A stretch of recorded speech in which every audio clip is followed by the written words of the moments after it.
You're listening to BQN. Assimilate the audio.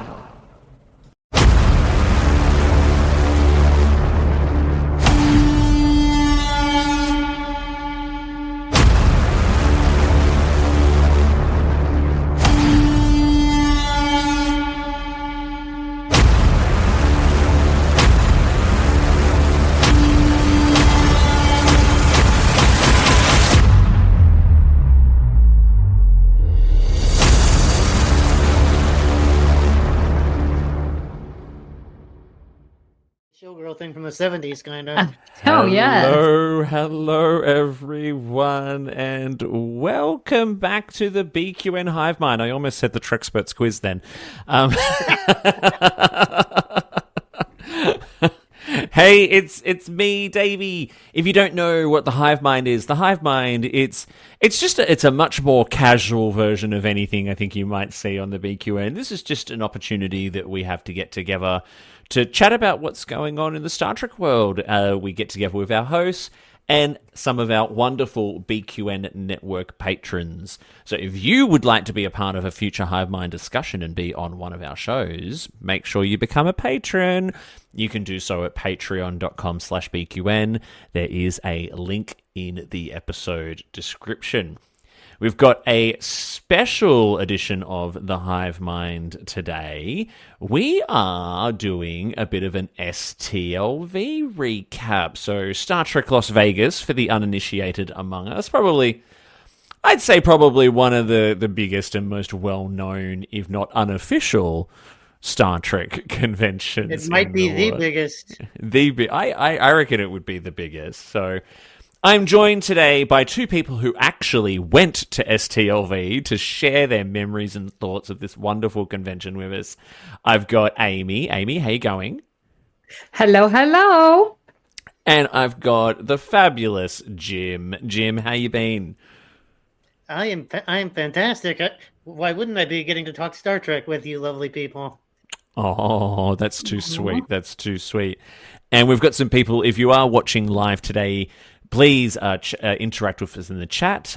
We would love to hear some of your STLV memories from either this year or previous years as well. I can see Peter from the Trek Book Club is in there. Hey, Peter, good to have you with us as always.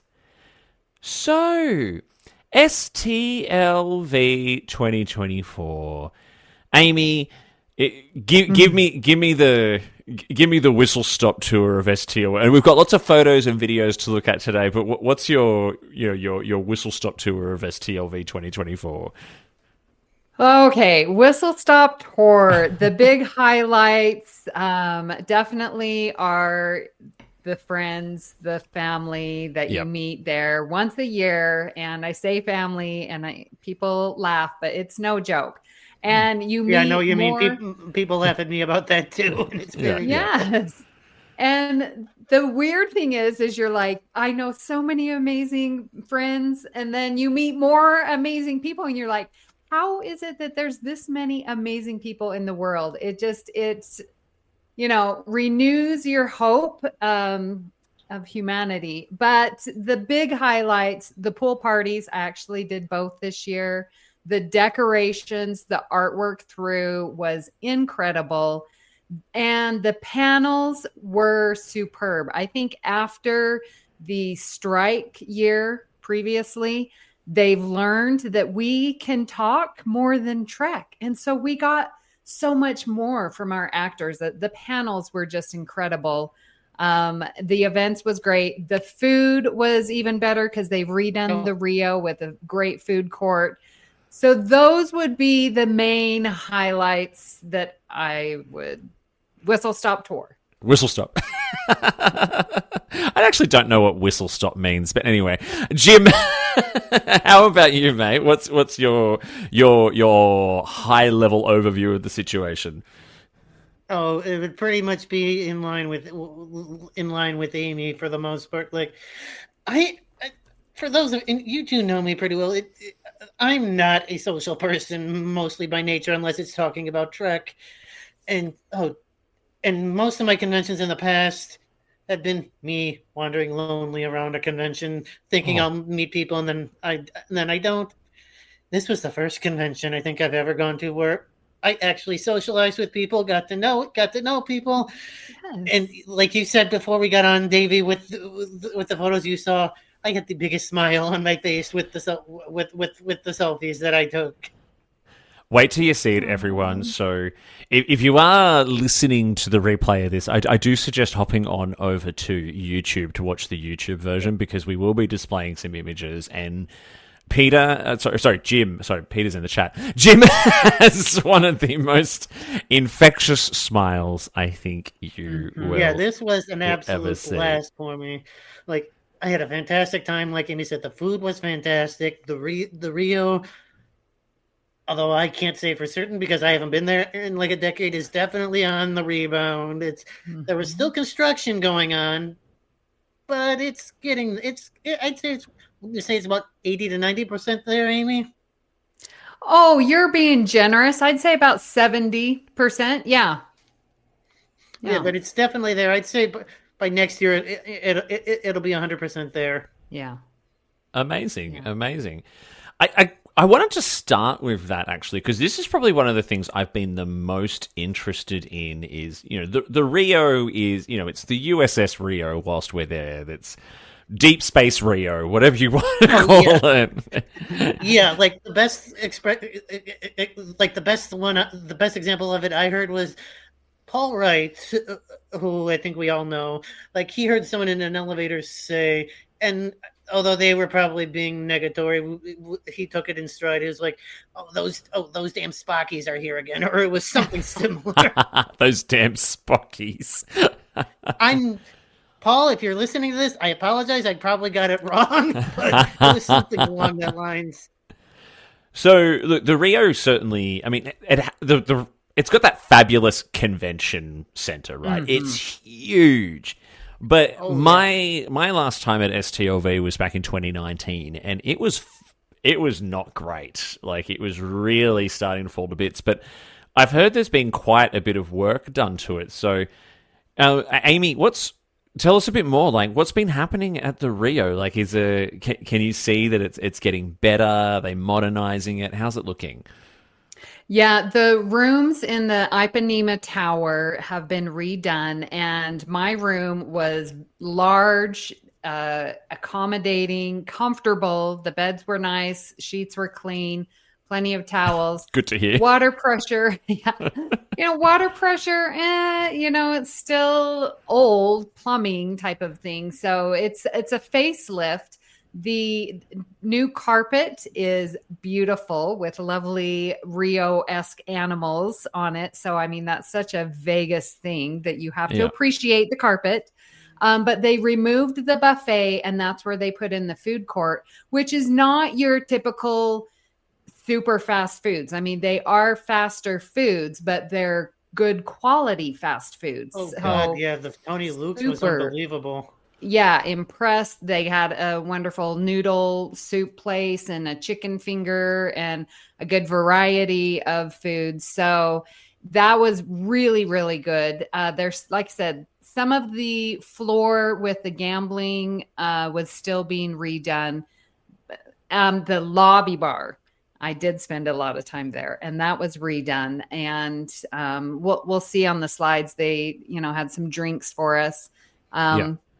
And very grateful that they did not touch the Masquerade bar. However, I know. At least not yet. Yeah. And they had it well staffed. We spoke to the general manager. Friends, when you go there long enough, you start knowing people. Anyway, so the general manager made sure that the Masquerade bar was fully staffed and usually it closes like at 11 p.m. because no one's there. But they made sure it was open until the last person didn't want to drink anymore. So they were very accommodating for us this year. And that is completely because of the new management company that's taken over. It's good to hear. I mean, wow. I mean, I could swear I've swung through the Masquerade bar at like 3, 4 a.m. and still seen you there, Amy Nelsons. Well, it's a fun place to be. Yeah. Notice she didn't deny it, everyone. The Masquerade Bar was a great time. And I will say this about the rooms. When I first got there, they put me in the Masquerade Tower, which hasn't been renovated yet. Yeah. No, but fortunately, because I had asked for a new room, my brother, who came with me and did his own separate thing, let's just say he didn't take that well and chewed a new one to the front desk and managed to get us into the Ipanema Tower. Good. 2 years in a row, Jim, I got put into a smoking room when I clearly asked for non-smoking, and it was so bad in there. And both years, the only way I managed to get the room changed was by placing a little $20 note on the concierge's desk and saying, "I'd like you to fix this, please." Because up until that, no one would help me. They just came in and sprayed some air freshener. My brother can be my brother. I love him to death. Can be persistent enough that people will do it just to. Andy, I'm sorry if you ever hear this. Just to get him to go away. It's good to hear that the food situation has changed too, because the Rio is not really that accessible to the main strip unless you kind of get the courtesy bus or a taxi, and it can be a pain. And when you're kind of there at the convention, you really just want to be there enjoying the experience. You don't really want to go anywhere. Yeah. But the food was always just, I think you had like the Guy Fieri restaurant, which was okay, but really expensive. Or you had And Smash not good. Burger. That was pretty good, actually. And not good, in my opinion. Oh, you don't like that? No, I mean, it would do for me. I think it was like the lesser of however many evils there were. Yeah, and then you had Hash Hash a Go-Go. You'd have Hash a Go-Go, which is humongous portions, but and then closes, after basically breakfast brunch time. So it's not open the whole time. And then you had Smash Burger that was on the second floor and nothing else. I mean, it was just ridiculous. Yeah, I ate. There was an Asian food restaurant there a while ago too. I ate there, and I swear they must have put so much MSG in the food because I instantly had a migraine from eating in that restaurant. Yeah, no, but Hash House to Go-Go is still open. Still has the big portions. Yeah, it's still pretty good. Mm-hmm. Guy Fieri is still there. I like the food at the Guy Fieri restaurant at least, but I can see why it's not everyone's cup of tea. And then I heard where it used to be the All-American Grill changed over to a different restaurant. That one, I only saw it open once, and two, I heard that it wasn't that good of food. Or are you talking about the place at the base of Ipanema? Yeah, where it used to be the All-American Cafe.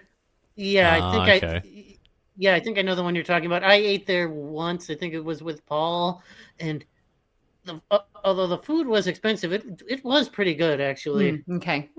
I just heard hit and miss on that one. Yeah. I mean, look, Hash House was always a good option for a hangover breakfast for me because those big portions certainly came in handy during those things. Sorry, Jim, what were you going to say? No, but the new place that we can't seem to remember the name of at the base of Ipanema was also really hard to get a reservation into. Like you either had to reserve it earlier in the day, or when you did go, at dinner time, you had to wait like an hour. Yeah. Mm-hmm. Hey, that's probably still less than you have to wait in line at Starbucks in the morning. Although the Starbucks, I did notice, although I never used it, they did have an online ordering, so you can order in advance. Oh, that's good. And then go pick it up. That's good to hear. It was much faster. There was not a line 20 miles long, and that part had been redone as well, so it's actually larger. So that Starbucks was good. Glad to hear it. Next thing I wanted to touch on, you talked about you went to the pool parties, and I saw these two photos of what looks like some kind of, alpha quadrant pool fiesta kind of going on here. Now, the pool's always been okay, and I saw that, especially over the COVID years, it really got rough. But It looks like the pool area has kind of been spruced up a bit too. So how were the pool parties, Amy? They were so much fun. And again, just looking, as you can see, all the cabanas are rented. That's all Star Trek everywhere. Everyone's a Trekkie. And you see all these flags just unfurled. And yeah, I'm seeing the Terran Empire there. Yes. Yeah. So I hope you also stocked up on SPF while you were at the parties. Yes, there were lots of suntan lotion being sprayed and put on all throughout the days because it is very warm there. But the water was actually cold and refreshing, but it was nice. I mean, it was cold at the beginning, but then you could just be in it. And for me, that's usually freezing. And I was in the water both times. So it was good. And again, the service, the, servers coming out top notch. They were on top of us, bringing us drinks to the pool. I mean, it was really, really good this year. That's so good to hear. I love that. And, you need a bit of pool time in Vegas, okay, especially at that time of year.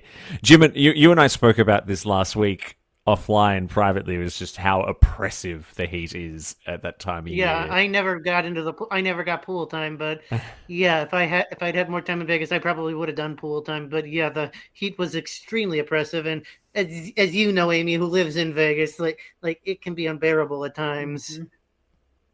So did they have specific pool parties as a part of the program, Amy, or did this just kind of spring up, like people just organized to be there?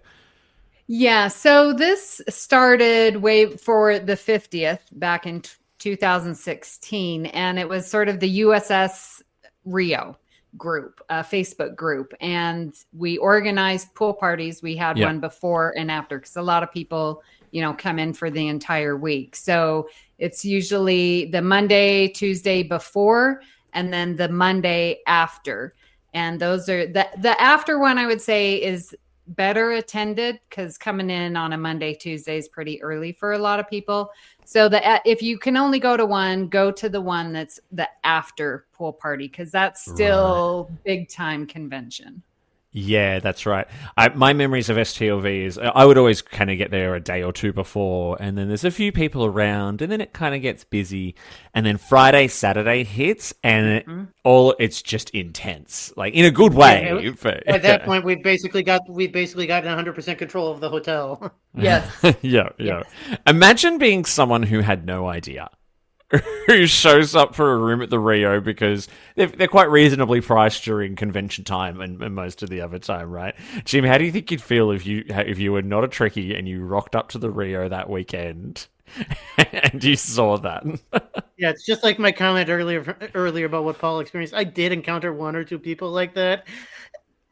And the people I met, they were actually very inquisitive about what was going on, but they were still incredibly confused. Yeah, and look, Vegas is no stranger to conventions and conferences. Like the industry I work in, cybersecurity, it hosts some of the biggest ones in the world there.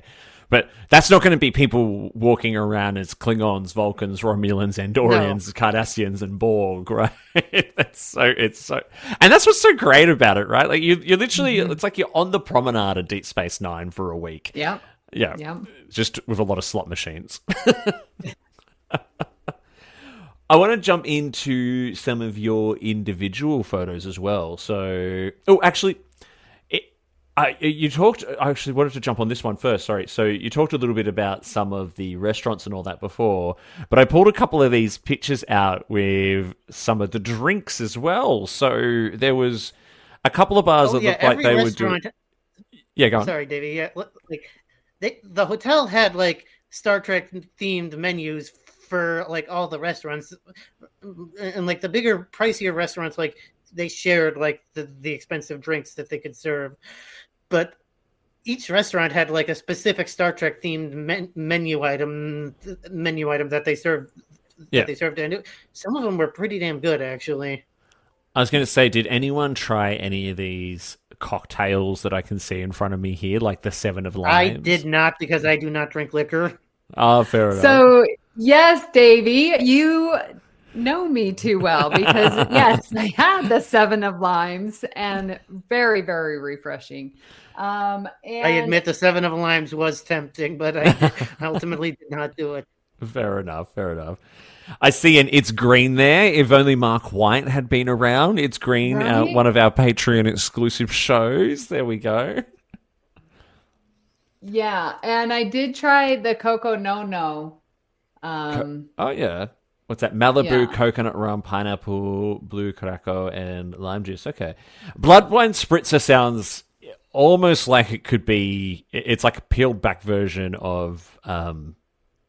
I've forgotten that drink they drink in Spain that I had lots of whilst I was in Spain. Sangria. Yes. What about the other one? There's a discovery menu there. We've got the Pollard Punch, Tullin's Vulcan Sunrise. Did you get a chance to try any of those?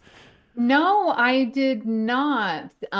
There was a smoked bourbon drink in the main lobby bar that used to be called the I Bar. I can't remember what it was called now, but they had a cocktail that was made with Paul Wesley's bourbon. And so that was featured there. Yeah. So I did have quite a few of those because that was a nice drink. Yeah. And for good measure as well, I've got a picture of Jim's giant choc chip pancake. God, that was the biggest pancake I've ever had in my life. I would be done for the day if I ate that, Jim. Oh, like I used to be able to eat stuff. Myself. Yeah, that would be it. You would not. I ate at Hash House of Go-Go every breakfast, and that was like the biggest serving they gave me. Amazing! It's making me hungry. And of course, you also have the. Go back for a second, Davey. Oh, yep. Of course, I was going to say that balloon Borg cube was like one of the best things in the lobby. Yeah, you could go inside, and this was. It had to have been 10 feet at least cube. Yeah. And, and then on the outside was the Enterprise. On the inside was this little Borg. Yeah, it was really cool. But every year they have the balloon artist and he creates something for each. And this one, I think, in my opinion, was my favorite out of all the balloons. On the first day, they also had lights like strobing inside the cube. It was fantastic. Yeah. I was wondering what was going on here. I'd forgotten about the balloon artist. Yes. I think one of the first years I went was the 50th year, and he'd done a huge enterprise. Yeah. Massive. Yep. And yes. I've got I remember having a really funny moment the day the convention ended. I remember walking back down through the convention hall, and it had kind of deflated. And my friend and I were just like, that's just how we feel right now. Yes. It did look, by the end of the convention, it did look like some of the balloons on the cube had faded, but I think they maintained I think they must have maintained the pressure on them throughout the convention because not a lot of them got small at all. It looked pretty much the same the entire convention. Like they must have had an overnight crew that went in and checked the pressure on them or something. Possibly. So let's go. We've got Amy. Here's some of your highlights, grinning from ear to ear in all of these, and you with some of that artwork that you were talking about there as well. Mm-hmm. Talk us through the people, the friends, the Trek family. Take us through some of your highlights. Oh my goodness! Well, of course, everyone here on BQN. Picture, of course, with Paul and Thad from Infinite Diversity and Matt Jennings from that movie one, Cinema Z. That movie one. Well, I recognize Paul and Thad, but I don't think I've ever met Matt before. He's a darling. Yeah, I had mentioned on my Facebook post when I did this. This is my 10th consecutive, minus COVID, year at STLV. And I noticed that my photo albums are getting smaller and smaller. I'm taking less and less pictures because I'm just seeing everyone over and over. And I don't want to say that I'm taking advantage or that it's just becoming second nature, but it's becoming common. And so I don't take as many pictures. And then I look at them where, man, that one picture with me and Marina, I don't know if you picked that one up. It's coming up. It's coming up. That lighting is terrible. Like the lighting. And so that's why I'm like, I Not don't in that want these expo hall. pictures. Yeah, it's so shit. Oh, that's one of my It favorite is. photos. That's one of my favorite moments of the convention, but we'll talk about that when we get there. Yeah. Yeah. It is. I've got some of the photos from when we did the Orions a few years back in that convention hall. It's so unflattering a lot of the time. Well, and then you can see the one with just me and the Strange New World artwork that's in the hallways. And that's not even good lighting either. It's either too dark or too, coming Yeah. down one, that terrible lighting. Like the one with Thad and me, that one's cute, but because look at Thad's smile. I mean, that's at know. Masquerade, right? So we're all happy at Masquerade. So There are some beautiful smiles in this. I was going to ask you, though, so, you said that you take a lot less photos. I think as well, like over the years that I've gone, I've maybe not done as many panels or done as many photo ops. Is it just because... that kind of stuff is good to do when you first start out, but are you maybe living a little bit more in the moment while you're there now and just because you're going to go again, right? Yeah. So do you get a That little would bit more explain of it? why I didn't do as many panels as I usually do at conventions. At conventions, because I did more socializing, like I've said, at this one than I've ever done before, and no. the panels were like secondary or even tertiary for me to anything else. I know. I was very surprised, Jim. I was like, where's Jim? He was everywhere when you see his photos. I know. I'm seeing his pictures. I'm like, man, I didn't see that because I'm all sitting in the panels. Well, we do have your photo with Marina now. Now, it took you a while to work up the courage to take this photo, right? What's the story here? No joke. This is Saturday. Yeah. Took me all the time. Was it Saturday or Sunday? I mean, it was like the last day. It really. And no, it was Sunday. She did need some encouragement too. Yes, much. You or Marina? She's just so wonderful, and I become a blubbering mess, and she was so kind and didn't remember me. I mean, I've been going to her this, I think, 3 times now. But I mean, why would she remember me? But it's just whenever I talk to anyone famous, I just shut down. So I was very proud of myself. This was me after bawling at her table, telling her I appreciate her standing up to bullies and what she stands for. Like, she's very important to me. So her and Robin Curtis are my 2 favorite women of this convention. I did talk to Robin Curtis, and she was amazingly wonderful. Yeah, you can't see it. You can't see it here, Davey, but I'll frame it. Up frame, me, Thad, and I believe also Heather Barker are standing there, and it took encouragement from like all 3 of us to get her to go up to the table and talk to Marina. Yeah. Didn't I see a photo of you at the cruise with Marina though, Amy? Oh, did I lose you there? Yes, I've been again. Christos had to push me and help me there with the cruise, talking to Marina. So I've been in front of her presence many times, and I'm always fluttered. Yeah. Yeah, I loved the because you jumped on Discord during the convention and at one of her panels. And I loved hearing that she called out my town, my city, Melbourne, because of the fact that we have got probably the largest Greek community in the world outside of Greece. And as someone who's engaged to a Greek man, I can certainly vouch for that.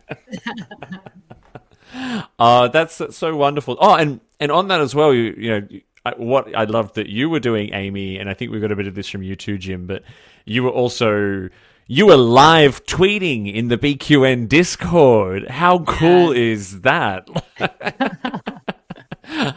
That was really good. It kind of felt like our own little kind of like celebrity moment. Hey, join the BQN Discord, find out what's going on at the convention live. Oh, good. That is something that needs to be done every year. Yeah, this actually was the first time that I was very engaged because I've had Twitter and Facebook, but like Discord was so easy just to jump on and share what I found remarkable. And, Christos was posting his pictures that he found remarkable. So it was fun. Yeah. And Jim, you made some posts too, where it's like everyone was sort of adding what they noticed, which then gave us this whole cornucopia of what STLV was. I loved it. His photos got on the big screen, got on like the side screens in the main theater. Yeah. I think we might even have that one somewhere. If I look through the photos, let me quickly see. Oh no, maybe not. Oh wait, no. Oh yeah, there it is. Yeah. Oh wait, it was that. No, that was the other one. That was no. Oh shoot. I must have missed it. Nope. Oh good. Yeah. Forget I said anything, people.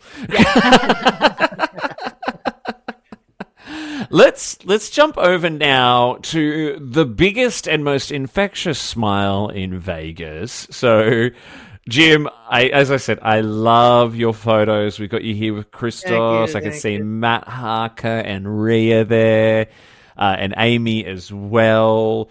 You look adorable in your little Enterprise jumpsuit there too, which I wore for at least 2 of the days, because that thing is made of some kind of fiber that I'm forgetting the name of, and you wear it long enough, it's gonna get even in the air conditioned hotel. It's gonna get, with that many people around, it's gonna get hot. So, yeah. So on Thursday and Sunday, I just went in street clothes. I was going to say, did you start to smell a little bit like you'd been crawling around in a Jeffrey's tube or what? Yes, kind of. Yeah, but no, I got obviously, like you said, I got me with Matt Harker there, and I believe that's in Masquerade. That's same with Christos. Yeah, with the one with me and Paul in his lovely Niners outfit. Yes, that is at the Klingon karaoke. Mm-hmm. Rhea, I think, was taken on the floor somewhere. Vendor's room, yeah. Yeah, it looks like Amy, it. I don't remember where ours was taken. I know. Where does that? Oh, I bet that's in the panel. Yeah, that might be in the theater. And then the other one, yeah, and then that last one, that is Katie Nicolau.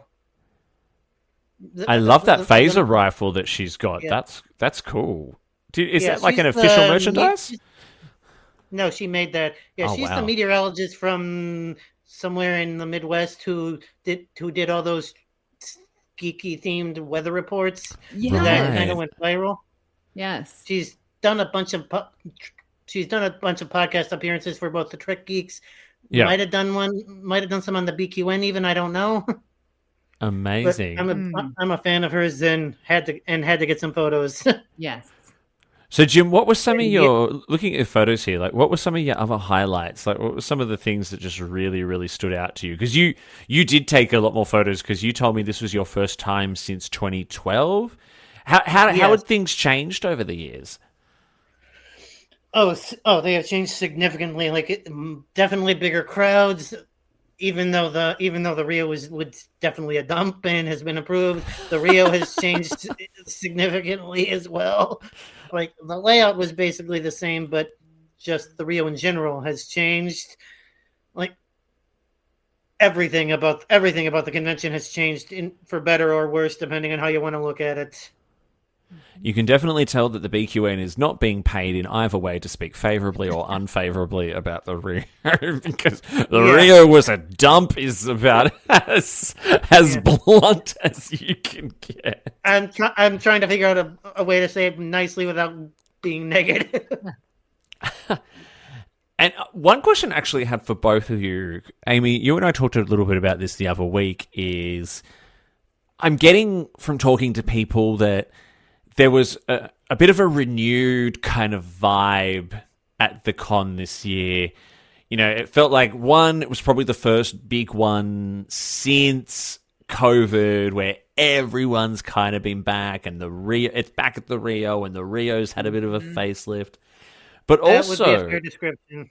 yeah, but also, I think since sort of 2019, before it kind of went off the air for a little bit, there's been so much more new Trek as well. And I could see from looking through some of the videos of the panels that, you've got the Discovery cast, you've got the Lower Decks cast, you've got the Strange New Worlds cast. There's this whole new injection of life into the franchise. Amy, did that kind of change things as well a little bit? Yeah, the amount of love and excitement, and we are getting new Trek, and then coming off the heels of San Diego Comic-Con announcement of this, live action comedy that Tawny Newsom's going to be riding on. Like, we have so much new Trek, and everyone's still wanting Legacy, so there's chitter chatter about that. And it's like, there are so many shows to talk about in addition to all of our favorite classic Treks. Like, this really is the heyday of, the golden age that we experienced in the 90s, but even better because we're more civilized, we're more idic, we are more, I feel, accepting and loving, and have this great, like, we're gonna away missions, there's more conventions, like, everything is just, there's not the merchandise, let's be clear about that, but everything else, like, there's this excitement, and you could feel it walking down the hallways, like people just stopping and, hey, will you do this for me? Yes. Oh, I dropped something. 10 people come and, help. It's just such this amazing, wonderful environment. Yeah. And Jim, does it kind of feel like we're kind of getting to know these new cast members now as well? Because as fans, we've known the TNG, Voyager, DS9, TOS, Enterprise cast for some time, right? Like, we've been watching them at conventions. We've been seeing interviews with them online. And now all of a sudden there's all these new, younger people, right? And we're getting to really know them as well. Does it kind of feel a bit like that? I'd say so, but then again, I'm not someone who got a lot of autographs from them. So, but it does kind of feel like they're more personable than what some of the older casts were like at first. Yeah, because they're kind of just being thrown into this world, right? Like, this is, you get a role, no matter how big or small, in a Star Trek series or movie, and guess and your what? Your life is going to change forever. Yeah. Does it feel like the new cast are embracing it? Because some of what I've seen seems that way. Yeah, I'd say most of the cast has come out as admitting that they were Star Trek fans before they got the roles. Oh, really? Yeah, that's what makes it so great is that, like Tawny Newsom, she loves Deep Space Nine. Like, all of these that they've watched, now Next Gen and a couple, or the original series like Todd Stashwick, like, we now have fans writing and creating, and there's such a buzz about it, and constantly talking about, well, you took on this iconic role of Klingon woman, insert how many roles there are that have been iconic, and wearing the mantle and passing it along, and so much of that, I really feel that they are grateful and know the shoulders that they stand on right now. Absolutely. I think this is a good segue into the first of two clips that we have, because you got a great video of David Ajala. Do you want to, Amy, just explain what's going on here before I play it? Now, just to set up everything about the panels, they were unbelievably so well moderated. The questions, the surprise, the impromptu, like, every panel had something that I did not expect. Well, at least in the main theater. Yes. And that's where I did spend most of my time. And it was, it's nice. And I've said this before, like, we'll have a little section where we always sit. So when people come in and out, you just walk to that section and there I am, or there's someone that we know, so that's really nice. But so because of this impromptu nature, there was a lot of performance ad libs. Mary Chieffo and Mary Wiseman did a reenactment of Our Town, an act that they did back in Juilliard. I mean, it just all of a sudden, Ian Spelling's handing them a script and said, "Would you give us a little impromptu?" And they do it. And so they were talking with revisiting or picking up maybe hobbies or talents that you might have dropped. And one of them that David Ajala mentioned, he was being interviewed by the Sci-Fi Sisters, another wonderful podcast. And they were saying, well, you'd mentioned that you wanted to pick up the drums. How is that coming? And he says, well, yeah, let me go play a little something. So this is what we have. All right, let's bring that up.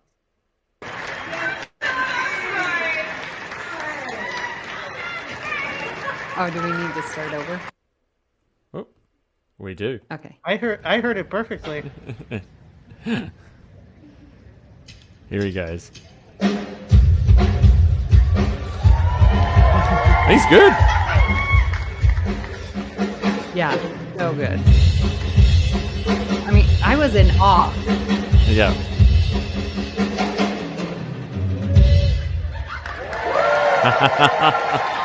Love it, and I love that you had to film the big screen with, which was filled with like 3/4 filled with where all the autographs were happening at that point. Yeah, there were times where it was like half the screens were filled with like autograph lines, and those were the screens that like half the theater has to look at to see who's on the stage.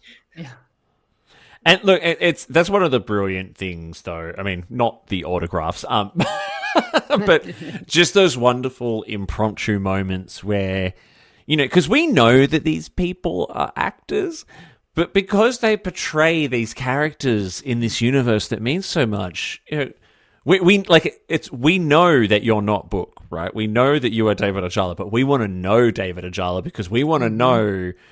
Because that helps us understand Book a little bit more, because so much of you as an individual is a part of these characters, right?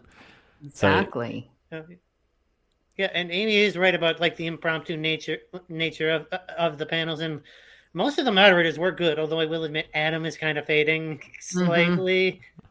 Oh, really? For being a moderator over the years, like 20 years ago, top notch. Yep. Nowadays. Yeah, he's been doing it a while. Talking about that. Yeah. Like there are others, like thank God they got Ian Spelling on now, and others. But they're also letting them not have moderators. So, which is great. Like Kate Mulgrew and John Delancey, it was just them two talking, taking questions. Like they were moderating themselves. The one with Jonathan Frakes, Brent Spiner, and Gates McFadden, they monitored themselves. Michael Dorn, Marina Sirtis, of course, they monitored themselves. Yeah. Marina Sirtis wouldn't let a moderator take control of what she wanted to say. I was just going to say, in defense of the TNG cast, particularly Marina, do you think they could actually be moderated? One other thing I wanted to ask about as well was, what was the cosplay like this year? Here's a couple of examples. God. And what I can love here is that, so on the screen at the moment, I can see that we've got some Galaxy Quest cosplay.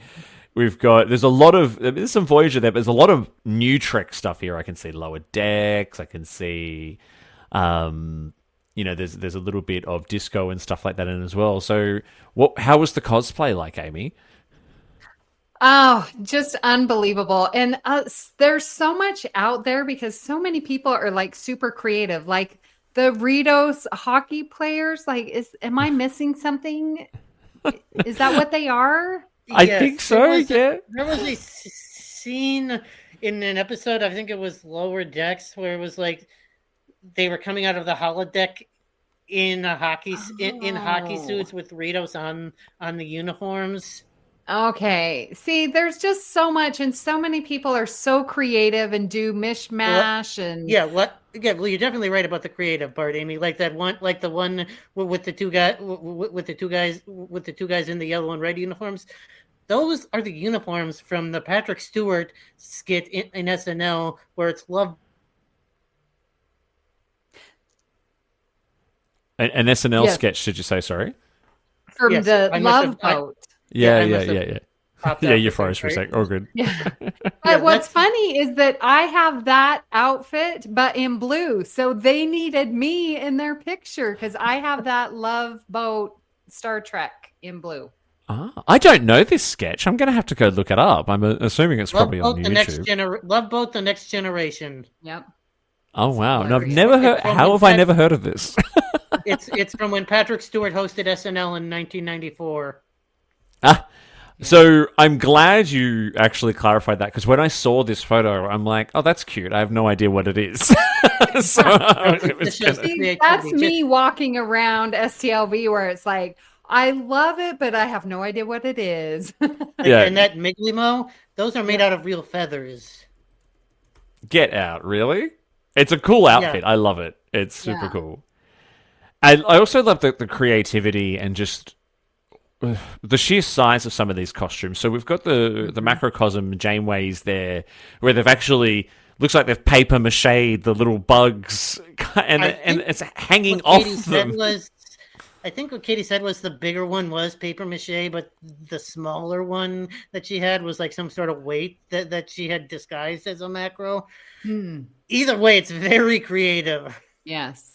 But the It's- Thermians were one of my favorites. Like they were literally Yes. walking around. So Did you cute. see them, Amy? Yes. Yes. They were walking around the entire convention in character the entire time, acting like the Thermians from Yeah. Galaxy Quest.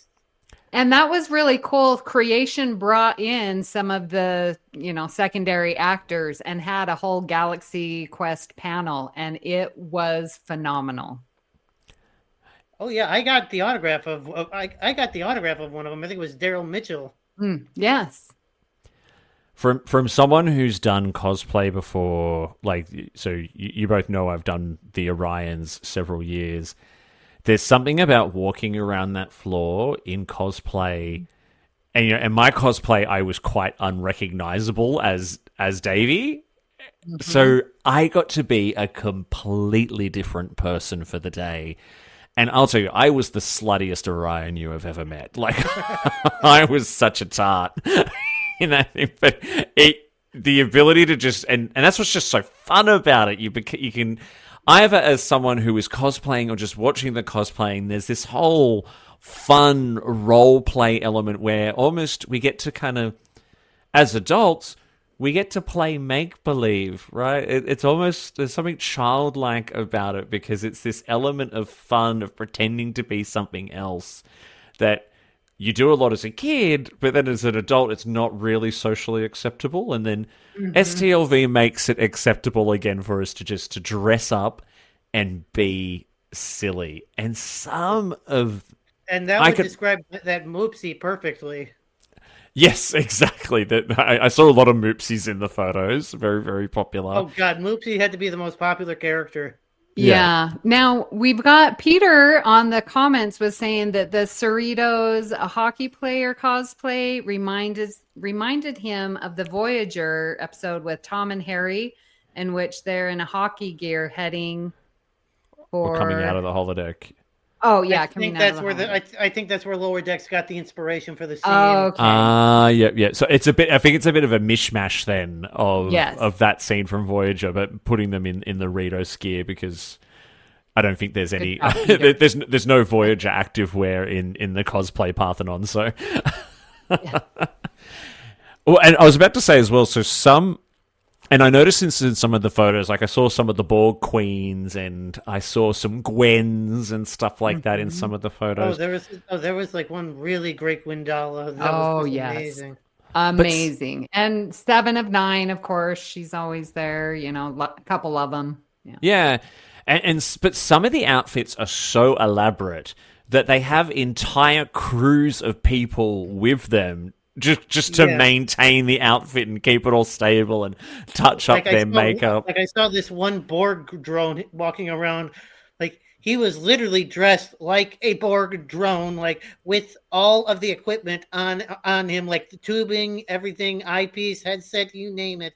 Like it had to have taken this guy months to have made this outfit, and there had to be at least 2 people walking with him, probably just to maintain the outfit. Well, and remember, we do have people who worked for Star Trek The Experience that still have their Borg. So I do know at least 2 friends of mine that were from The Experience here. And so I'm thinking it was one of my friends there. That could be, yeah.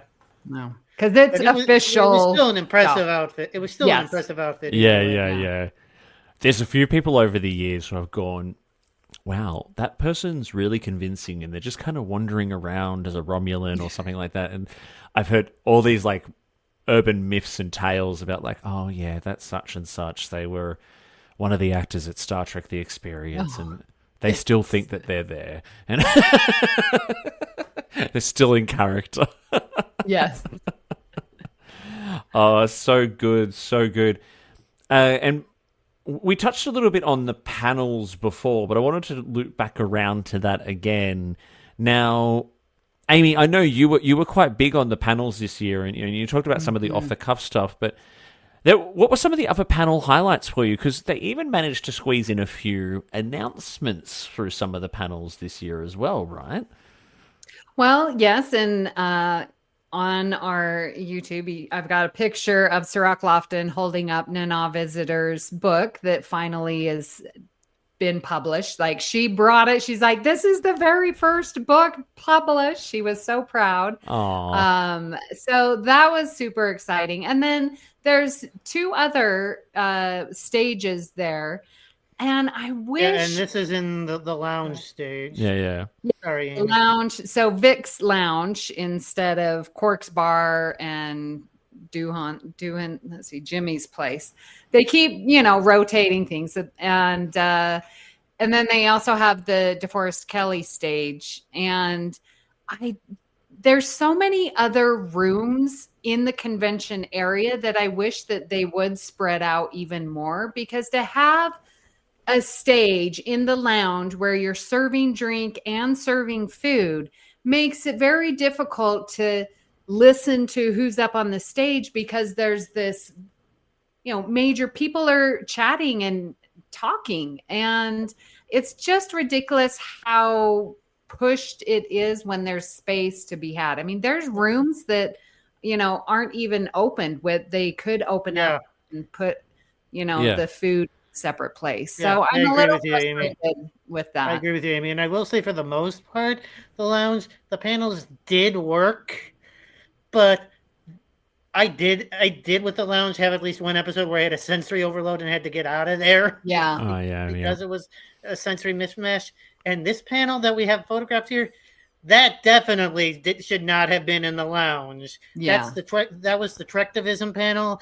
Yeah. And we don't have the entire panel on the stage here, but that was a stage that was meant for like at most maybe 6 people, and they had like 13 people smashed onto that stage. Yeah, and you also had Billingsley like frantically running around doing Q&A the entire time. On top of that, it was something that should have been in either the DeForest Kelley or, praise be the Lord, the main stage next year. Hold on, that's for the actors. Come on now, don't go crazy. What about the so my podcast's namesake, the Inglorious Trexperts? They had their own theater this year. What were they doing in there? Oh yeah, that they took over the DeForest Kelley. They were doing. That's where you had like your creators, the writers. The draw illustrators and some of the late night stuff. That's actually where the Klingon karaoke was. Oh, okay. Okay. Usually it's in the lounge area. Okay, interesting. Well, it was technically connected to the lounge, so they just opened up the door. Oh, they opened it up. That's right. Yeah, I was interested to see what they would be doing because Mark Altman and the crew of Inglorious Trexperts, like they're quite well connected within sort of the Star Trek community of creatives and actors. Like they're currently filming a documentary with Terry Farrell.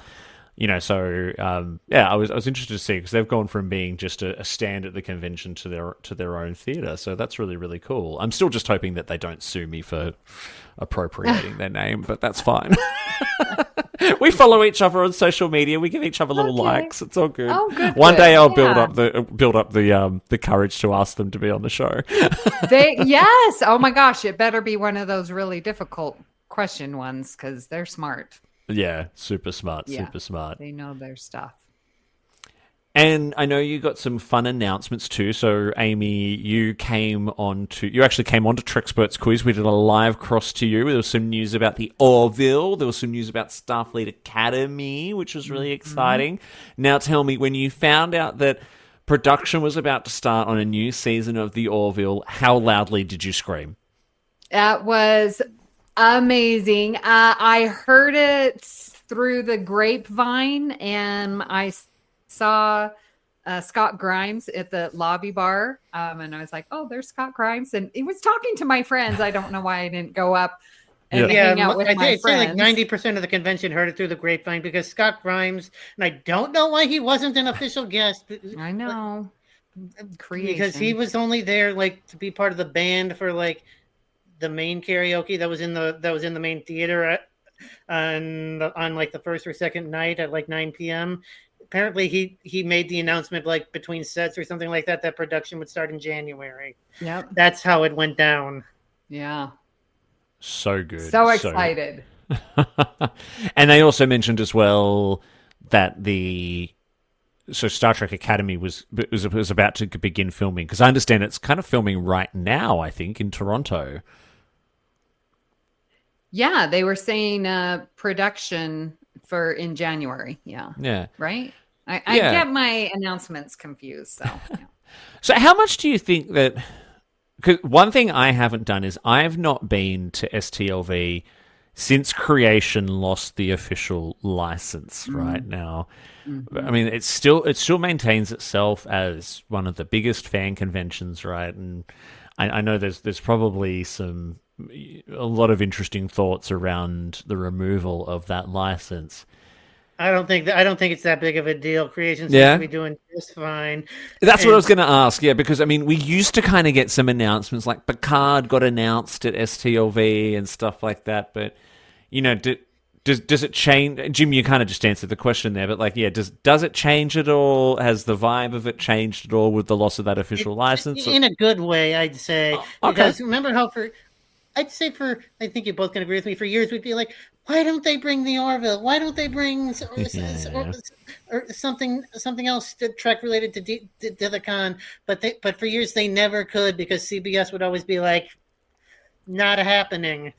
And now that CBS isn't there anymore, they can bring in the Orville. They can bring in Galaxy Quest, and they could do what they also did this year.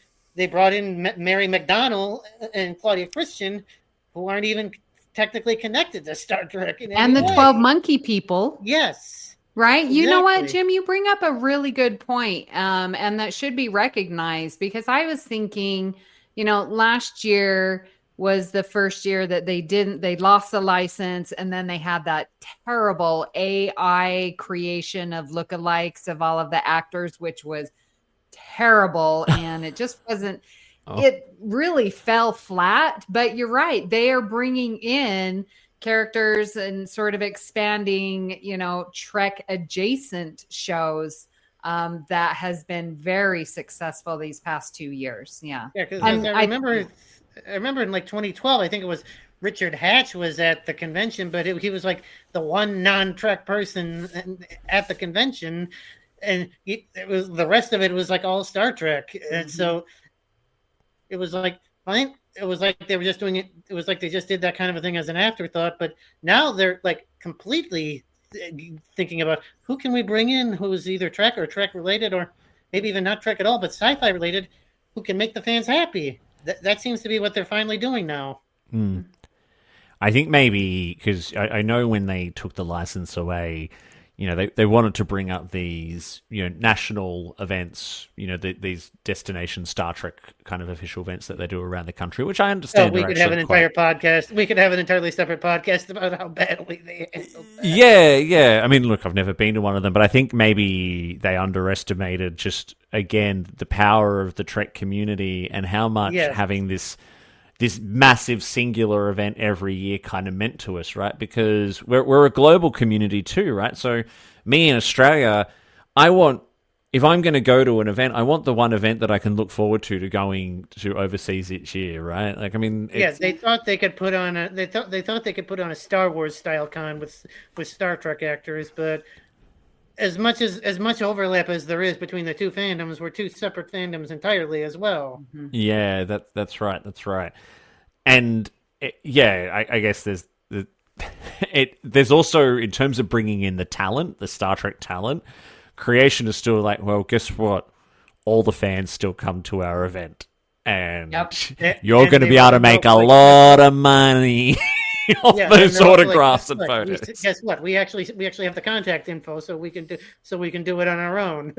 Yeah, and guess what? They probably get to come and spend a week in Vegas and all that kind of stuff, and I mean, just the fact that they got Christopher Lloyd to come this year, I think, kind of proves they can handle it on their own just fine. Yeah, yeah. And I tell you what, like most of them, they will a lot of the time they'll have their airfares and accommodation and all that kind of stuff is covered. There's a reason why a lot of it can be quite so expensive, is because Christopher Lloyd had to be like more expensive than Shatner this year, but I gladly paid the money for his autograph, because he's the autograph I'll probably never see again. So yeah. And how are some of the Shatners and all that of the world doing? Because he's in his 90s now, and I heard that he's still one of the most attended panels. How is he going these days? I didn't go to his panel, so I wouldn't know. Amy, did you go? Yes, I went. But I came in halfway because I was in the vendor's room, and I thought, I have seen William Shatner. I catch a part of his, panel every year. And I walked in thinking there was so much going on elsewhere. I really was expecting a smaller attended event. No, it was the most crowded the room had ever been. And this dude is on Sunday. So it's after everything. He can still fill a room, and there's no moderator. He is going back and forth. He's walking the stage, interacting on point. Like, this man is incredible. I think he's better. And I've said this before. He is much better now that he's been up to space and back. But he is still sharp and reliving stories, and really very impressive, and still can pack a room. Unbelievable. And Christopher Lloyd, I will just add this: he's definitely as sharp as Shatner, but you could tell like he's slightly starting to fade just a little, because he had to think a couple of times in his panel. And when I got his autograph, I would have loved to have had it personalized, but he was definitely struggling writing the autograph, so he's definitely fading physically a little. Well, he's not used to doing conventions, where Shatner, this is his bread and butter. It's his life. It's been his life for decades, right? Yes. And hats have got to go off, right? Because I could barely imagine mustering up the energy to do some of that stuff they do up on stage there year after year at the age of 40, let alone at the age of 90-something, right? So I'm glad to hear that Shatner's still got it. I think there's been a lot of up and down between the fandom and him over the years, but, he's still the OG. We still love him. And I think that trip to space has humbled him somewhat a little bit. Yeah. Wow. Well, we're almost out of time. Now, we've got one more video that we're going to play before we leave. But before I play that, just any kind of final thoughts from both of you? Anything you feel you haven't really quite got to say yet? I'll start with you, Amy. One thing that I really do enjoy, and this is going to be because of the convention, but outside, are the amazing dinners that I get to go to. And living here in Las Vegas, I really get to do touristy things when everyone comes to visit. And I found some amazing new restaurants that I can't wait to visit. And that is a huge highlight of, sitting down and enjoying a meal, even if it's lunch, at the Rio. But, when you come together with your friends and family over a good meal, it makes everything so much better. And yeah, good dinners out every night. It's fun. Yeah. I've whacked up the photos, Christos's photos, who could not join us today. But there's some photos of there. You all went out for his birthday, and he's got quite a few photos at the Masquerade Bar. I'm not surprised, Christos, that was one of your favourite haunts.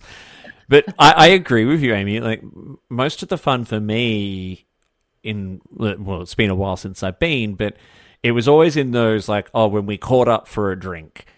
Or when we all sat down and had dinner together and talked about, like, oh my God, I saw this, I saw that. Everyone had a different experience or similar experiences, but from opposite sides of a massive theater. And, this is where the true community and human connection of STLV comes through. Mm-hmm. How about you, Jim? Any other final thoughts? Anything you haven't had a chance to express yet? I'd just say getting to know people beyond just Trek that you don't get to see at the convention, and like meeting the Trek geeks, seeing people like you that I don't see more than maybe once, maybe twice a year. That kind of a thing was like what made my smile so big. Oh, yeah, that's beautiful. And I'd say definitely the convention has improved, and it's becoming kind of like as popular as it was back in, like, I heard someone say it was like, this is the most people I've seen since 2016, was like one person said. So it's becoming popular again, although I will say the autographs did take up probably half the room, I'd say. Yeah. All right. They need to put those in different rooms as well. There's no Yeah, the downside to that, though, is I think it was also I heard someone say that's been talked about, but the actors always nix it because they don't want to be separate. They don't want to be in a separate room. They want to be like where everything is going down in, like, the vendor. Right. I don't. Interesting. I don't entirely blame them for that point of view. Well, thank you both so much for sharing your memories with me. I do hope I get back there myself one day, soon. Yeah, it would have been a much different and much better experience if you had been there also, Davey. Oh, thank you. Look, I agree. I'm working on it. It's been a challenging few years to get across, and I've been doing some other things like exploring Europe and stuff like that over the last few years, but my time is coming. I've got a wedding to plan and pay for, but I think once that's out of the way... I think Anthony needs the experience. Has he been to STLV? Well, he's not a Star Trek person. He doesn't really get Star Trek, but he loves Vegas. So that's what I'm using to swing this. That kind of describes my brother who helped me pay for the trip. Like, he's not a Star Trek person, but he did like Vegas, so he did his own separate thing, and I did my own separate thing.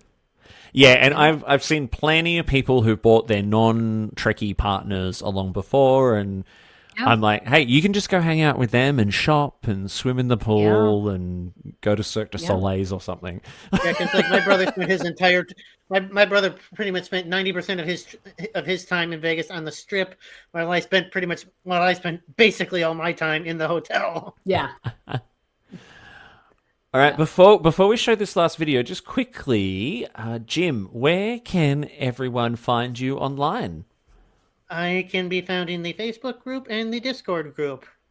Excellent, which there is a link for here in the episode description. And Amy, yourself, you've got a bit going on. Well, yeah, you can listen to me here on the network where I'm co-hosting All Good Things for a couple of weeks. And then we're going to start our View Screen Season 2. Yes. Very excited. Both Calvin and I had some conventions that we went to. So him over in the UK, he picked up, some special guests. And here at STLV, I spoke to a couple of people who are going to join us. So we've got some big hitters for season 2. That's going to be starting after Labor Day. So September 8th. Join us here on YouTube. And I'm also co-hosting Union Federation. And right now we are going through all the 2-parters of TNG. And we're going to be recording Time Zero this week. So that's been really fun. And Lord knows with this latest news from Scott, you've got a lot of stuff to talk about now. Exactly. Excited to get back to talking the Orville. I'm so excited about the view screen, by the way. I'm so excited about the view screen. Yes, I'm looking forward to seeing it again too, Amy. Yes, and Davey's helping out too. So our production level is going to be off the charts. We're so excited. And for me as well, so I think everyone knows the Trexperts Quiz Season 3 is currently on. We've been having a lot of fun. Jim has been helping out writing some of the quizzes. We've decided to take it up a level. I still can't believe my 7 of 9 question had 0 response on that. Given that there was 14 potential answers and no one got any of them, that's quite an achievement. Yeah, we've really taken it up a notch. The obscure behind the scenes TNG trivia that we did this week was like next level hard. Props to MC. I knew almost none of her obscure trivia. Oh, those were all mine, my friend. I decided I needed to meet MC and Jim levels of difficulty for that. Nice. Props to you then. So yeah, so you can props to the wrong person. You can catch Trexperts Quiz. That comes out live every Saturday in the US at 8 p.m. Eastern Time, or in Australia, Sunday morning at 10 a.m. I'm also really excited that my other little pet project on the BQN, the Bargain Bin Gamer, spelt Gaymer, we're taking that in a few different directions at the moment. So I've gone from doing just little mini reviews to now a full-blown discussion podcast on bargain games. And I'm about to welcome my permanent co-host, my good friend, Mitchell Talbot. And we're even recording in a proper, official studio and everything like that. It's so much fun. So keep an eye out for Bargain Bin Gamer. It's going all kinds of places now. Now, Amy, let's wrap up with one last little video here, which is super, super cute. Do you want to explain to us what's going on here before I press play? Yes. So we have Celia Rose Gooding, who, again, Ian Spelling's like, here's the words. Will you sing us a song? And so she is singing her Keep Us Connected from Subspace Rhapsody, the chorus of that. All right. Well, thank you so much, Amy. Thank you, Jim. Thank you, everyone, for listening and watching along. We'll see you next time on The Hive Mind. Live long and prosper.